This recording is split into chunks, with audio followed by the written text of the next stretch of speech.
A doutora Bárbara Giordani, ela é doutora, mestre e graduada em Engenharia Civil pela Universidade Vale do Rio dos Sinos. É especialista em perícias e avaliações de obras e engenharia de segurança do trabalho pelo Centro Universitário Inamérica. É professora universitária na Uniavan, em Balneário Camboriú, delegada de Santa Catarina na Alcompat Brasil, Associação das Patologias das Construções. É sócia proprietária da Giordani Engenharia Limitada, onde atua com consultorias, elaboração de laudos técnicos, processos de incorporação e individualização, entre outros serviços de engenharia. A doutora Bruna Refati de Quadros é advogada especialista em direito condominial, CEO da BR Advocacia. Atua há mais de 10 anos assessorando condomínios na cidade de Cascavel e região. É palestrante, coautora de obras jurídicas e idealizadora do programa de formação para síndicos Evolua Síndico. Doutoras, a palavra é de vocês. Estejam à vontade. Então, hoje venho, a convite da Carol, e juntamente com a Bruna, a falar então sobre reformas em edificações, focado na NBR 16280. Os síndicos, e pessoal de administração, de administradora de condomínios, as reformas, então, elas fazem parte, do ciclo de vida das edificações, seja elas por estética ou seja elas, por necessidade de durabilidade, de manutenção das nossas edificações. Então, quando mal planejadas essas reformas, elas podem comprometer a segurança, o desempenho e a vida útil, das nossas edificações. Então, a normativa, a 16280, ela estabelece algumas diretrizes, fundamentais para esse processo.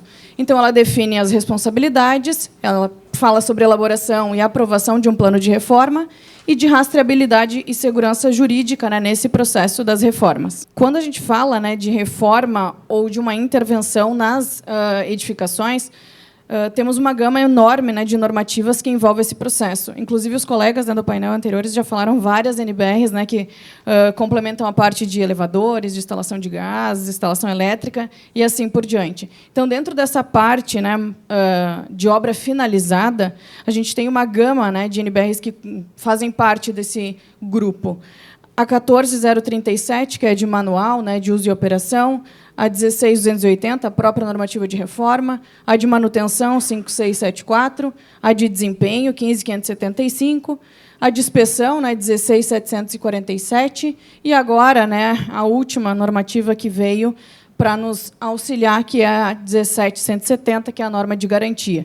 Então, a norma de garantia, dentro desse grupo, ela é a mais nova, no sentido de estabelecer essas garantias todas, de todos esses grupos de disciplinas que temos dentro de uma edificação, tanto de estrutura quanto de acessórios finais. Então, a gente tem uma tabela, quem não tem acesso a essa normativa, sugiro que consulte, porque lá ela estabelece o mínimo de garantia para determinados grupos que a gente tem dentro de uma edificação, até para os síndicos estarem a par do que a construtora ela está oferecendo de garantia. Então, essa normativa ela vem para esclarecer justamente esses prazos e que a gente tem para cumprir, tanto como construtor, quanto para alguém que está oferecendo algum material para dentro daquela edificação. E aí, como o nosso foco hoje é na 16280 de reforma, a gente vai falar um pouquinho mais sobre ela. Então, os principais objetivos dessa NBR da 16280. Primeiro dela, a prevenção de perda de desempenho. Quando a gente fala de uma intervenção de estrutura, a gente tem que garantir vida útil e desempenho dela ao longo da vida útil. Então, se a gente não está trabalhando dentro de um plano de manutenção, a gente pode vir a perder um desempenho. Então, essa normativa ela fala sobre essa prevenção da perda de desempenho. Segundo ponto, planejamento e projeto de reforma. Eu sei que, muitas vezes, o que eu for falar aqui é muito bonito no papel. A gente sabe que tem que fazer a reforma, que tem um plano de reforma, e aí o síndico acaba, muitas vezes, nem ficando sabendo dessa reforma, ou por estética, ou por alguma mudança estrutural que algum condômino, proprietário, queira fazer. Então, a gente tem que estar bem cientes do que o que a norma fala e o que acontece na prática, que a gente sabe que existe um delay de informações nesse meio tempo. Mas a gente tem que fazer esse planejamento, esse projeto de reforma. Também fala sobre manutenção das características originais dessa edificação, fala sobre a descrição detalhada dessa execução, vai falar sobre segurança da edificação e dos usuários e registro documental e supervisão técnica, né? Nos painéis anteriores, né, os colegas já reforçaram a questão de documentar, né? Eu sempre digo, qual é a herança que tu vai deixar para esse condomínio? Qual é a herança que tu vai deixar para esse outro proprietário que está chegando naquela unidade autônoma que a gente está adquirindo? Porque isso faz parte do ciclo de vida útil dessa edificação. Uma pessoa adquiriu o imóvel agora, vende daqui 10, 20 anos, e o que foi feito ali de manutenção dentro da própria unidade autônoma? O que foi feito de manutenção dentro daquele condomínio como um todo, né? Tanto falando de uma pequena parcela, quanto, né, do todo que a gente tem numa edificação. Então, a gente precisa deixar isso registrado, né? A gente não tem como, depois que der um problema, adivinhar o que foi feito e o que não foi naquela edificação. Então, o registro ele é fundamental, né, para que a gente tenha todo esse histórico da edificação. A normativa ainda fala, né, sobre esse plano de reforma, né, alguns requisitos especiais que ela coloca, né, na normativa, isso está mais detalhado, mas só para que a gente tenha, né, um panorama geral de como, né, ou eu vou avaliar, eu vou receber esse plano de reforma de um proprietário, o que eu preciso analisar, né, dessas informações que a NBR nos diz que a gente precisa cuidar. Primeiro, né, o escopo detalhado do projeto, o cronograma completo da obra, dados da empresa e dos profissionais envolvidos, implicações da reforma no entorno, identificação de atividades que gerem ruídos, projetos, desenhos, memoriais descritivos e um plano de descarte de resíduos. Então, dentro, né, de um plano de reforma, né, a gente tem que estar anexado às RTs, né, as nossas famosas anotações técnicas de cada profissional, porque às vezes eu tenho a anotação técnica do arquiteto, que está só fazendo, só não, né, está elaborando o projeto daquela reforma, eu tenho RT de execução de algum outro profissional que não vai fazer projeto e execução, eu tenho RT de algum outro serviço que eu esteja trocando, alguma questão de rede elétrica, de rede hidráulica, que eu esteja fazendo algum desvio. Eu preciso ter todas esses registros, né? E junto com esse, né, eu digo, relatório de reforma. Então, o profissional que for pegar essa reforma, ele vai ter que fazer esse documento, porque isso aqui nós temos que apresentar para os síndicos. Né? Eu, como proprietário, vou fazer uma reforma, vou contratar os profissionais, eu preciso, né, comunicar o síndico. E quantas vezes isso acontece? Né? A gente sabe, é muito bonito aqui, mas, quando der o problema, aí a gente se assusta. Né? Ok, vamos, né, pensar numa situação ideal. Né? Fizemos o plano de reforma, contratamos os profissionais corretos, especializados para essa reforma. A gente vem para as responsabilidades dessa reforma. Eu separo em 4 grandes grupos de responsabilidades dentro de uma reforma. O primeiro, o proprietário ou o morador, né? Aquele que está dando esse start, né? Falando de uma unidade autônoma. Né? Então, ele vai contratar o profissional habilitado, ele fornece documentação técnica ao síndico, ele garante que essa obra siga naquele plano aprovado, responsabiliza aí pelo conteúdo dessa documentação. Então, ele vai juntar todas essas informações, porque dentro daquela unidade autônoma, se ele está retirando uma parede, se ele está fazendo alguma modificação mais significativa. Né? Uma coisa é quando a gente está só trocando mobiliário, mas, de qualquer forma, eu preciso comunicar ao síndico só da troca de um piso, de um mobiliário, que não vai ter nenhuma interferência estrutural. Mas, agora sim, quando estou retirando uma parede, eu preciso, né, fazer toda uma avaliação para ver se isso não vai ter nenhum ponto, né, prejudicial para a questão da estabilidade estrutural dessa edificação. Né? Depois, passando, né, a segunda responsabilidade para o síndico. Então, o síndico ele fica responsável por receber e arquivar essa documentação, vai verificar se essa documentação está correta, se está completa, se tem responsável técnico, né, se tem um mínimo, né, de informações para que ele consiga entender, né, que qualquer pessoa leiga entenda o que essa pessoa vai fazer dentro daquela unidade autônoma. Vai autorizar o início das atividades e vai fiscalizar o cumprimento das regras do condomínio. Esse fiscalizar as regras do condomínio é a questão de barulho, de horário, né, de operação dessas obras, a questão do descarte de resíduos, se isso está gerando algum impacto para os outros, né, vizinhos ou não. Então, fica mais atrelado à parte, né, aí sim, do condomínio como um todo.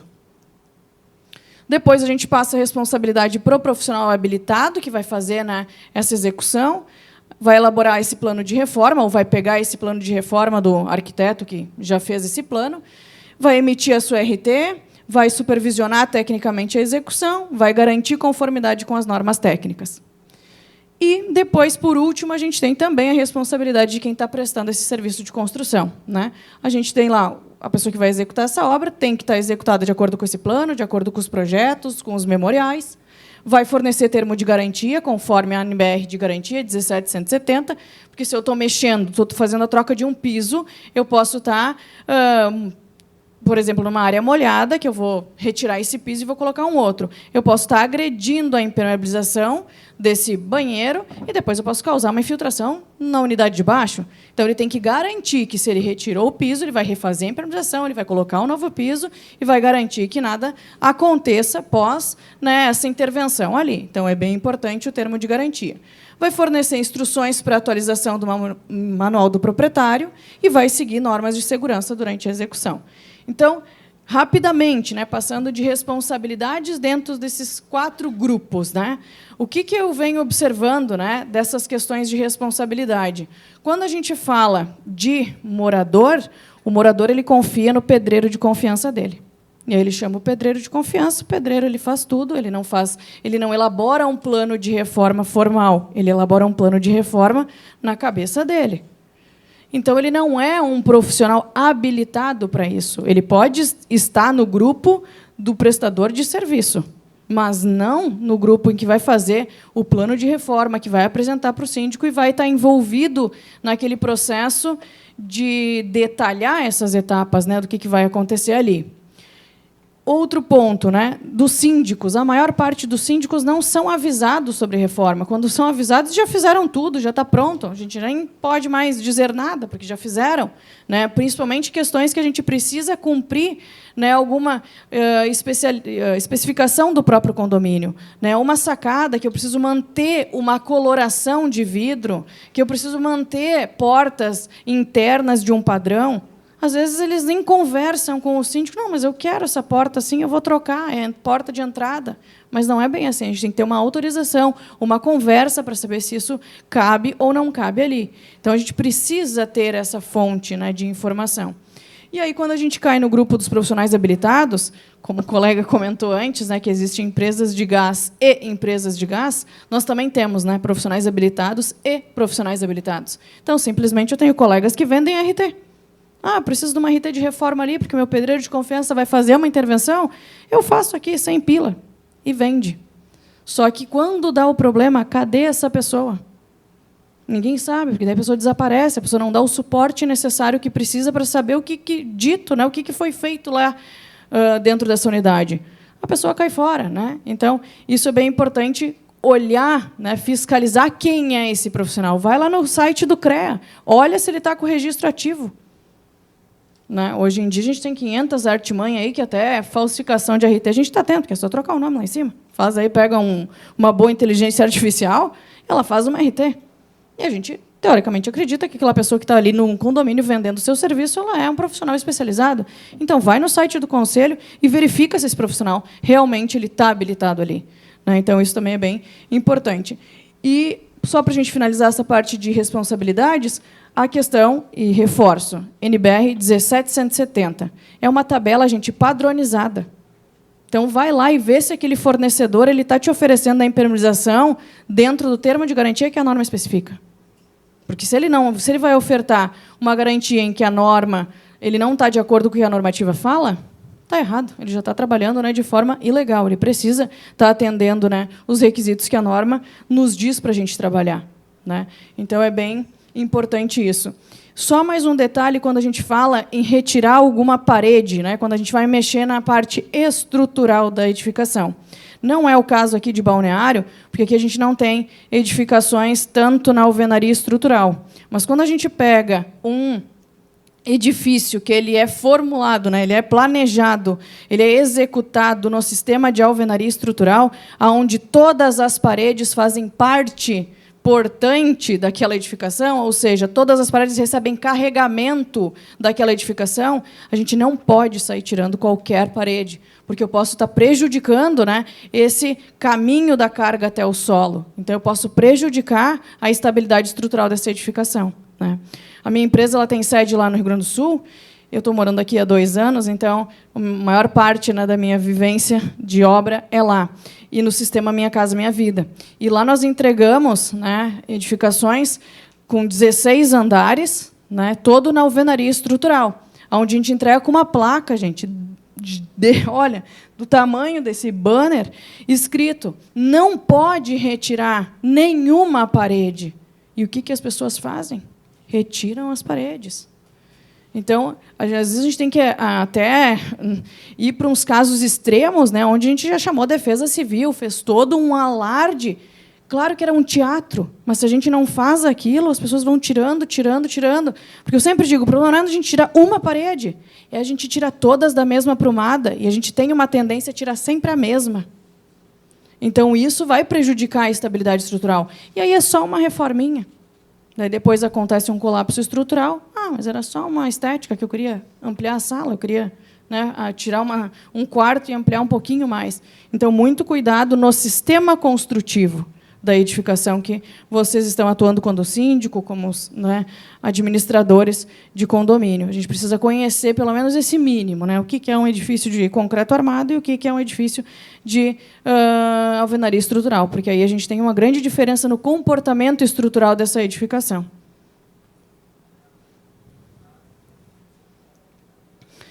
E, atrelado à normativa, né, de reforma, a gente também puxa a questão de manutenção predial. Por quê? Porque, quando eu faço uma intervenção de reforma, eu não posso causar uma dificuldade no acesso a sistemas e componentes daquela edificação. Porque, daqui a pouco, eu estou inserindo um armário, porque eu não acho muito feio aqueles medidores de gás, eu acho muito feio. Não acho muito feio. Se está ali, é porque tem algum motivo, algum objetivo aquilo ali está ali. Então, quando eu fizer essa reforma, por isso que é importante o plano de reforma, que aí o profissional habilitado ele vai, né, prescrever o que é mais adequado para aquela situação, e o síndico vai revisar, dizendo: ok, o que ele está colocando faz sentido ou não. Porque a gente tem que garantir, né, que essas reformas não interfiram nesse processo de manutenção da edificação. A gente precisa fazer a atualização dessa documentação técnica. Toda e qualquer intervenção, da mais boba que seja, eu preciso registrar, eu preciso deixar isso muito bem documentado. Um planejamento integrado, né, sobre esses aspectos, né, de qual é o impacto que essa reforma pode causar, tanto na rotina das pessoas, quanto, né, no sistema condominial geral. E a prevenção dos sistemas de segurança, né? Eu preciso garantir que esses sistemas de segurança e manutenção sejam preservados após essa reforma que foi feita, né? E aí a gente fala que tanto em unidade autônoma quanto no condomínio por si só, né? Se eu for fazer uma reforma como síndico no condomínio, eu também preciso seguir todas essas exigências aqui. E aí, atrelado à norma de desempenho, norma de reforma, norma de garantia, norma de inspeção, todas as normativas que regem, né, essa parte pós-obra, né, a gente tem que falar sobre o desempenho dessa edificação. Qual que é o impacto de tudo isso nesse desempenho? Porque eu tenho que garantir vida útil, eu tenho que garantir que ela cumpra o seu objetivo durante, no mínimo, 80 anos, que a norma nos diz isso, né? Então, eu preciso garantir que 80 anos ela trabalhe de forma normal, prescrita e calculada e dimensionada para isso, né? Então, preservação das características originais. Mesmo que eu faça reforma, tem coisas que eu não posso mexer, principalmente quando a gente fala de questão estrutural. Eu preciso entender qual é o sistema estrutural para eu saber o que eu posso e o que eu não posso nesse sistema. Análise técnica desses impactos, fazer uma avaliação prévia, né, fazer laudos, né. Eu vejo que hoje, né, Balneário Camboriú tem um ponto muito positivo quando a lei municipal coloca que a gente precisa fazer, né, esses laudos de estabilidade estrutural, dependendo da idade, né, que esse condomínio tem, porque isso nos dá mais uma base de que alguém tem um olhar técnico para o meu condomínio. Alguém está olhando, a não ser o síndico, porque, como síndico, né, vocês fazem essa análise visual e conseguem perceber o que está bem, o que não está bem, mesmo que não sejam os experts na área, mas consegue detectar que o elevador está fazendo um barulho, consegue detectar que tem um vazamento, que tem um mofo, que tem algum sinal de que aquilo não está bem. E aí depois vem o olhar, né, periódico lá estabelecido pela normativa, de a cada né, 1 ano, 3 anos, 5 anos, fazer esse olhar especializado de um técnico. Aí eu também faço uma ressalva muito importante. Não adianta o profissional só ir lá com os olhos. Tem colegas que fazem laudo somente olhando, só análise visual. Ele percorre as instalações de cunho comum do condomínio, corredores, área de lazer, hall, garagem, e ele vai olhando. Às vezes, a gente não consegue, só pelo olho, detectar problema. Eu preciso utilizar uma técnica, algum ensaio técnico complementar, para que eu garanta para esse síndico, para esse condomínio, que realmente eu não tenho problema nenhum. Então, o que eu venho observando aqui, agora falando, Balneário Camboriú, muitos colegas fazendo laudos de estabilidade só com olho e atestando que o prédio está ok. Só que quem diz que dentro de todas aquelas unidades não tem nenhum vazamento, que eu não estou comprometendo uma laje, que eu não estou comprometendo nada na parte da estrutura, né? Então, isso é uma coisa que a gente precisa ficar muito atentos. Eu estou com um cliente que ele tem uns condomínios mais antigos, onde a área de lazer é em cima, né, e ele mora no último andar, cobertura. E ele tem uma infiltração há 13 anos numa laje de sala. Ele tem um balde há 13 anos na sala dele, e que não consegue resolver com o condomínio não tem dinheiro. O síndico diz, eu não tenho o que fazer. Nós levamos para a assembleia, mas não tem dinheiro. Nós vamos arrumar como? Ele disse, no dia que cair, aí não adianta mais, né? E aí já está agora, a última visita que eu fiz foi há 2 semanas atrás, e já tem pontos de corrosão, já está saindo a ferrugem pelo teto da sala. Então, olhem a gravidade da coisa que vai sendo negligenciada com os passares do tempo. Então, a gente precisa ter esse olhar para isso, né? Deixa eu correr um pouquinho aqui, que o nosso tempo está apertado. Manual do proprietário e garantias. Sempre digo assim, para resumir esse slide, o óbvio precisa ser dito. Toda a questão de manutenção para o lado do construtor e do incorporador, eu preciso escrever para o leigo entender. Eu preciso escrever que é necessário abrir as janelas para ventilar o ambiente. Ah, Bárbara, mas isso é um absurdo. Não é, gente, não é. Tem gente que bloqueia quarto porque tem criança, porque tem nenê, porque tem gato, porque tem outros fatores. Mas não é bloqueando o ambiente que eu vou resolver que a pessoa não caia pela sacada. Existe tela, existem outras formas da gente proteger aquele ambiente. Então, os construtores e incorporadores precisam escrever daquela edificação o óbvio dentro do manual do proprietário e do manual do síndico. Porque as pessoas que são eleitas síndico, ela não tem conhecimento nenhum e nem precisa ter. Ela precisa ter um manual que ela siga aquilo ali e que garanta a vida útil daquela edificação. Então, precisamos, sim, deixar claro para as pessoas, né, para qualquer pessoa, o que eu preciso fazer naquela unidade, naquele condomínio. Eu preciso limpar a cada 6 meses, eu preciso fazer isso, eu preciso, né, lubrificar uma porta, eu preciso descrever isso. Né? Não é depois que der o problema, mas eu não fui avisado, eu não sabia. Não, existe a norma, e sei também que o síndico não é obrigado a saber todas as normativas, mas, pelo menos, uma tabela padrão orientativa dentro daquele documento chamado Manual do Proprietário, precisa ter, do Manual do Síndico precisa ter. E não é um Ctrl-C, Ctrl-V de vários empreendimentos que as construtoras fazem. É daquele condomínio, que naquele eu preciso prestar atenção, que no outro eu não preciso. Porque eu tenho edificações expostas na beira da praia, eu tenho edificações expostas mais ao centro. É diferente o comportamento. Então, eu preciso deixar isso bem claro ali. Deixa eu pular isso aqui e ir para cá. Quando a gente fala, né, e aí os advogados que estão presentes podem falar com maior propriedade, né, a questão de responsabilidade legal. Aquelas outras responsabilidades que eu apresentei para vocês é o que a norma fala sobre reforma e responsabilidades daquele processo. Agora eu tenho responsabilidade civil e responsabilidade criminal. Aí se pega na parte, né, do direito, dessa parte mais jurídica do processo. E aí, isso, gente, está todo mundo envolvido. Não é assim, mas eu só prestei um servicinho ali, eu só dei a manta de impermeabilização. Não. Eu dei a garantia, eu dei o produto. Então, eu preciso olhar se os produtos são certificados, se esse produto é de qualidade. Se vocês olharem hoje na internet, a gente tem uma gama de produtos milagrosos, principalmente para infiltração. Isso é uma gama, que é uma tinta que resolve qualquer problema. Mas qual é a origem desse problema? Não adianta eu mascarar aqui para o cliente ver. Eu preciso atingir e operar lá na causa desse problema. Então, a gente tem que ficar atentos a isso aqui. Porque, quando aconteceu o colapso, gente, já era, como os colegas comentou. Né? O incêndio, que é algo, né, que está aí bem à tona no Rio Grande do Sul. Tivemos o episódio da Botkiss, que é onde reformulou muitos processos. A gente precisa, infelizmente, da tragédia para a gente poder ter uma mudança drástica dentro do setor da construção e dentro de muitos outros setores. Então, a gente precisa se antenar para esses detalhes, né, que vai ocorrer e vai respingar a responsabilidade para todos os cantos. Né? E aí eu fecho, né, essa parte de reformas dizendo que a aplicação correta da norma ela é um investimento na segurança, durabilidade e no valor do patrimônio edificado.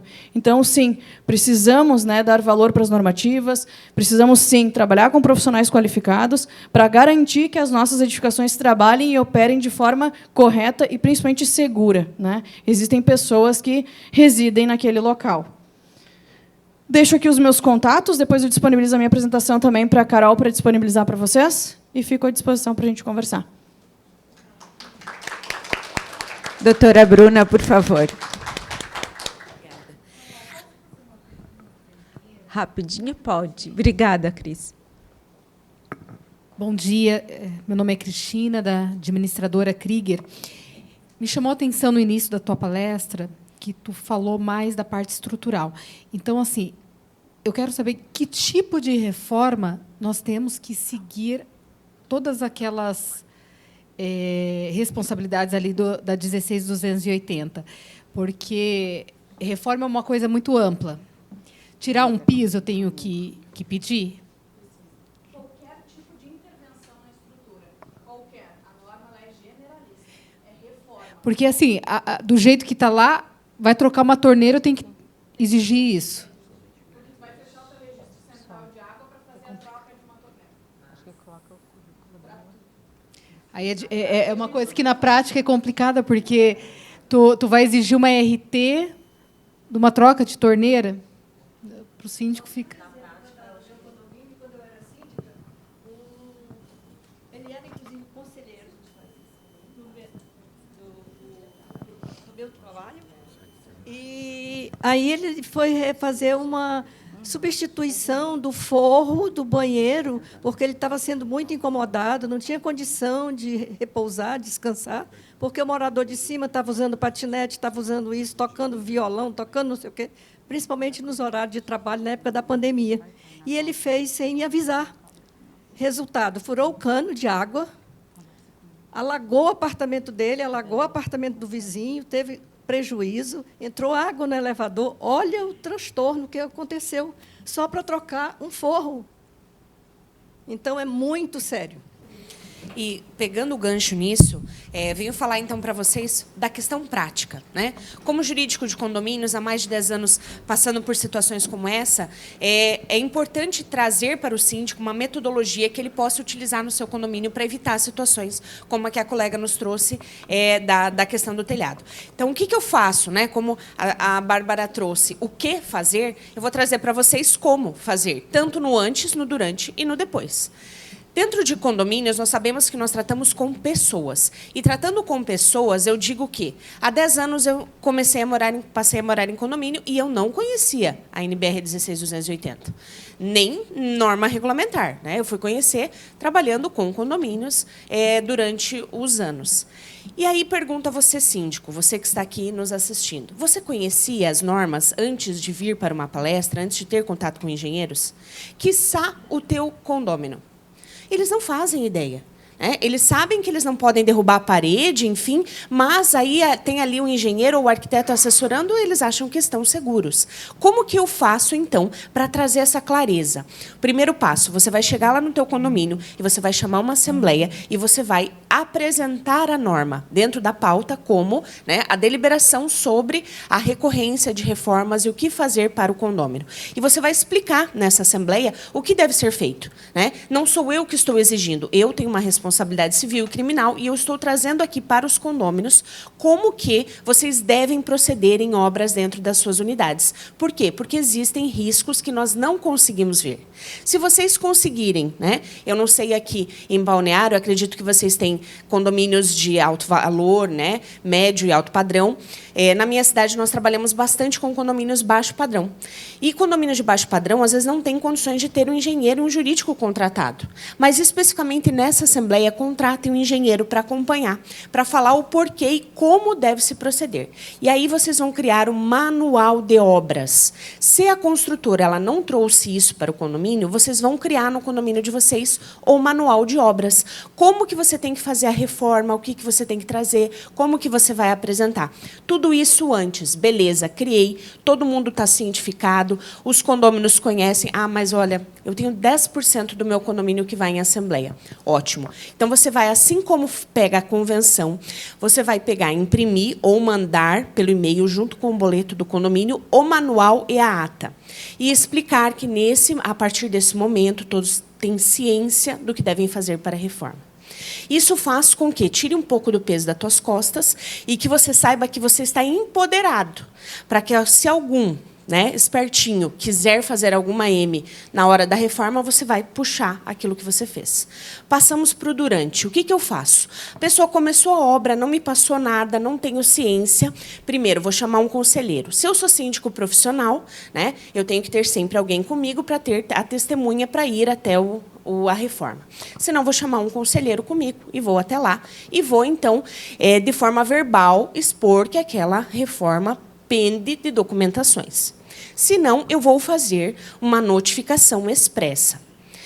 As primeiras notificações, as primeiras tratativas, elas podem se dar pelo síndico, mas vocês podem ver que, ao longo, pode ser que isso não se resolva. E aí, vocês têm que entrar com a mão de ferro. Quem quer a mão de ferro? O jurídico. Não tem o jurídico contratado de assessoria? Chame para pegar firme. Tá? Nisso. E aí fala a questão, olha, a pessoa não me deu atenção, está fazendo, está lá, não, né, vou multar, não acontece nada, o que eu faço? Vamos para a ação de obrigação de fazer. De obrigação de não fazer, digo.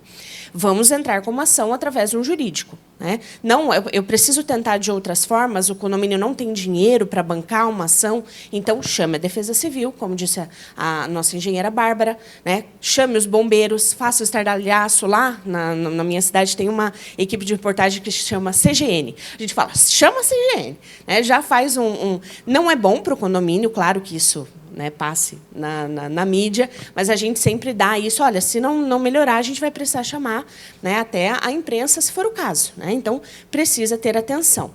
E, como a engenheira falou, são casos básicos. Né? Troca de piso, às vezes vai pegar uma região de gás. Né? Tudo isso precisa ter. E tem os impactos maiores, né? Mexer no gás, estourar a parede, enfim, que fica mais visível. E tenham sempre olhos no condomínio, seja você síndico profissional, síndico morador.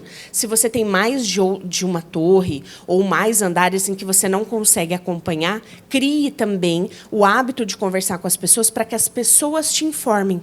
Porque, às vezes, o síndico nem tem conhecimento daquela reforma, mas as pessoas de dentro do condomínio sabem. Então, que você possa pegar para ir lá e bater na porta e tentar resolver. Passou, beleza, melhorou, apresentou toda a documentação, aceitou. Você chegou lá, você, síndico, não sabe de nada. Então, lá antes que eu falei para vocês, nessa assembleia, quando vocês forem apresentar o manual, vocês vão colocar que, se tratando de uma reforma que vai ser necessário uma análise de um engenheiro, o custo da contratação do engenheiro para análise do projeto será daquele que vai se beneficiar. Né? Porque, senão, se você não tem engenheiro contratado mensalmente, isso vai te custar uma hora técnica para analisar. Né? Mas, se isso não tiver previsto, contrate um engenheiro para avaliar esse projeto apresentado e a documentação da NBR, porque você não tem competência técnica para isso. Então, você, pelo Código Civil, pode delegar alguma função, mesmo sem autorização da Assembleia, contratando um engenheiro para analisar essa documentação. Por fim, finalizou, né, a obra, mas tivemos algumas intercorrências.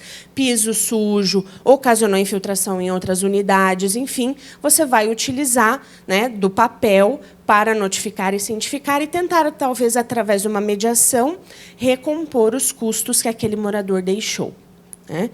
Então, a gente fala muito de responsabilidades para vocês, síndicos, mas também é importante falar de como vocês vão evitar essas responsabilidades, né?